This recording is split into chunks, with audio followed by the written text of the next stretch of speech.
Hey everybody, my name's Tony. I work with the dev team that has been working on totally reliable delivery service, and we're really excited to share with you some big improvements we put in the game, just even over the past couple of months. As we get ready to push our game onto the Steam platform, we wanted to take a step back and take a look at the game and make sure that it had every improvement we can think of before it gets launched there. With that said, let's dive into what we got for you guys this week. All right, so let's hop into what we're going to tackle today. Now, one of the big areas that we really wanted to focus on in this update is making our game more accessible to a wider portion of our community. We know in the past that the game has often asked you to do a lot of things at once on your controls, and we wanted to kind of dial that back a bit. Now, we're not throwing away the original control scheme, so for all you MLG TRDSers out there, you guys don't have to worry. You can keep your controls, you can keep clawing your way to victory. But for the rest of you, we want to introduce a way that makes it a bit more accessible. So let's jump into that. So if we go into settings, I'm going to turn them off for now just to kind of showcase the difference. Our original control scheme, if you wanted to, let's say, deliver this package, your right trigger and left trigger control both your arms, and that allows you to grab the box. Now let's say you want to get it to the destination. We really can't move with the left stick unless we lift this package up. That requires to lift both arms with our bumpers.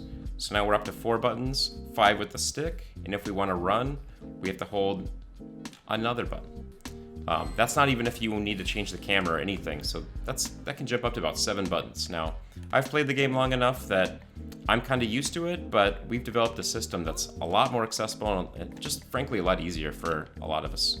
If you hop into the settings, go into simple controls, let's try that same delivery again. Now with the simple controls, both hands are controlled by the right stick, so I can grab the box with just one trigger. If I need to lift that box, the left trigger will lift both arms. So we've already cut our number of buttons in half. And we've also implemented an auto run feature so that you're not having to hold the X button while you're trying to get to where you're going. So rather than 7 buttons, we're down to like 3 or 4.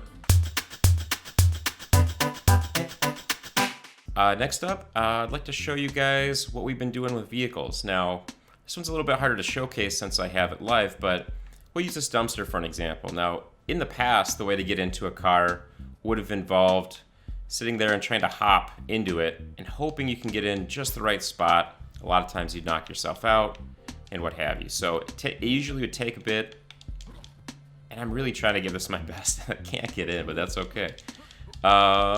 Boom. So that's kind of your average get into a vehicle time for anyone who's as bad as the game as I am. With the new system we have added, the vehicle assist system, we now have a visual indicator of where to stand, and as long as I go in this ring, doesn't matter what direction I'm standing, all I have to do is hit the jump button, puts me right in the vehicle. With the simple controls, hold that right trigger, and I'm ready to zoom. So this makes driving a lot easier, getting in the car is a lot easier, lets you focus more kind of what's going on in the game, and rather than what's going on in your hands. So the last thing I'd like to share with you guys is we also realized a lot of the objects in the game can be a little tricky to pick up. So like sleds or the propane tanks, if they go below your waist, they can be just a hassle to get into your hands. And so what we've done is kind of given those a grapple assist, kind of like if you're trying to use the force and yank something into your hand from across the room, we figured why not put that in this game. So now if I want to go sledding rather than having to dive on the sled, in the past it often looked like something like this and kind of hope you could grab it. Now all you got to do is walk up to an object, hold grab, it'll magnetize to you, and sledding is way easier now. So yeah, that's our update for this week, accessibility. And we hope to see you guys in the next video when we discuss that. And for now, throw it on your Steam wish list and follow up. Thanks, guys.